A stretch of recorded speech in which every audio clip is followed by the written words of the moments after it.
আচ্ছা, এরপরে প্রশ্ন করতে চাই, হালাল উপার্জনের গুরুত্ব বোঝাতে গিয়ে আমরা কোরআনে কারীমের একটি আয়াত পাঠ করেছি, যে আয়াতের সারমর্মটা বলতে পারলে আমরা পুরস্কার দিব। আয়াতটিতে আমরা বলেছি আল্লাহ তাআলা তার নবী রাসূলদেরকে হালাল উপার্জনের গুরুত্ব বোঝাতে গিয়ে একটা নির্দেশ দিয়েছেন। বিষয়টা উল্লেখ করতে পারবেন কে? হাত তোলেন। ওই যে কালো পিছনের, হ্যাঁ টুপি পরা, হ্যাঁ আপনি হাত তুলেছেন আগে, বলেন।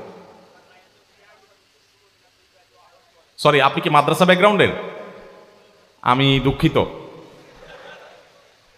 আমি মাদ্রাসা ব্যাকগ্রাউন্ডের মানুষ হলে কোরআন আয়াত তো আপনার জানা থাকাটাই স্বাভাবিক। আমি চাচ্ছি আমার স্কুল ব্যাকগ্রাউন্ডের ভাইদেরকে, প্লিজ আপনি আল্লাহর কাছে পুরস্কার পাবেন। থ্যাংক ইউ, জাযাকাল্লাহ খাইর। জি দাঁড়ান, আপনি দাঁড়ান। মাশাআল্লাহ, দেখেন উনি আরবিটা পারেন নাই, আপনি আয়াত বলে ধরা খাইছেন আসলে।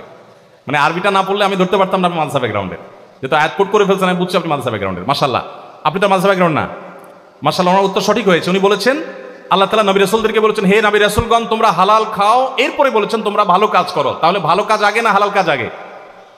আমরা আগে 2 নম্বর পথে উপার্জন করে এরপরে শেষ বয়সে এসে ভালো সাজার চেষ্টা করি। আল্লাহ বলেছেন ভালো কাজ এর চাইতে হালাল উপার্জনের গুরুত্ব, অর্থাৎ ভালো কাজ বলতে নফল কাজ, অন্যান্য নফল কাজের চাইতে হালাল উপার্জনের গুরুত্ব বেশি। চলে আসেন প্লিজ। মাশাআল্লাহ, উত্তর সঠিক এবং চমৎকার উত্তর আপনি দিয়েছেন। আমরা এবারে অন্য প্রশ্নে যেতে চাচ্ছি আমি, সেটা হলো আজকের এই আলোচনা থেকে আপনাদের, আমি শিক্ষার্থী বন্ধুদেরকে বলবো, আপনাদের কারোর যদি কোনো বোধোদয় হয়ে থাকে যে আমি আজকের আলোচনা থেকে এই ভালো জিনিসটা গ্রহণ করবার সিদ্ধান্ত গ্রহণ করেছি, কিংবা এই মন্দ বিষয়টাকে পরিহার করবার ডিসিশন আমি নিয়েছি, এরকম যদি কারোর কোনো উপলব্ধি হয়ে থাকে আমি অনুগ্রহ করে তাদেরকে হাত তুলতে বলবো। আমি কিন্তু শুনবো। আচ্ছা আসেন, আপনি এখানে উঠে বলেন।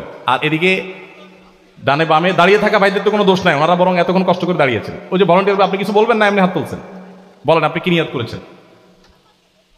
প্রক্সি রিলেটেড যে কোনো কাজে আমি ইনশাআল্লাহ জড়িত থাকবো না। আলহামদুলিল্লাহ, আলহামদুলিল্লাহ, মাশাআল্লাহ, চমৎকার। প্রক্সি রিলেটেড 2 নম্বরিতে উনি জড়িত থাকবেন না। তাহলে যাদের বেশি বেশি প্রক্সি দেওয়ার প্রয়োজন হয়, যারা ফাঁকিবাজি করে আবার সেটাকে আপনি বৈধতা দেওয়ার জন্য বা আপনার ফাঁকিবাজিকে ঢাকার জন্য আরেক ভাইকে, আরেক শিক্ষার্থীকে আপনি ব্যবহার করেন, সে অন্যায় কাজের দাফনের কাজে উনি যুক্ত হয়েছেন।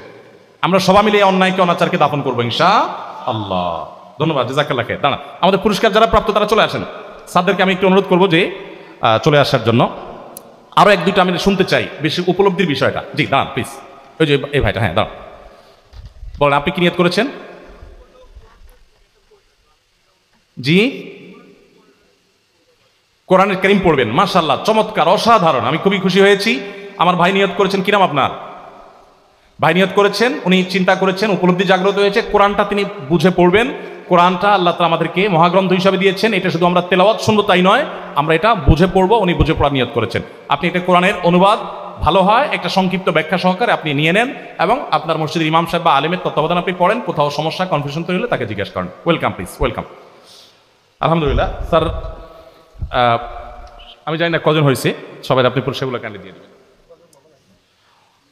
এই কোরআন পড়া নিয়ত করেছেন এই ভাইটাকে আমি বড় পুরস্কার দিতে চাই। আর প্রক্সি দিবেন না যে ভাই, তাকে আমি বড় পুরস্কার দিতে চাই। আপনারা দুজন আসেন।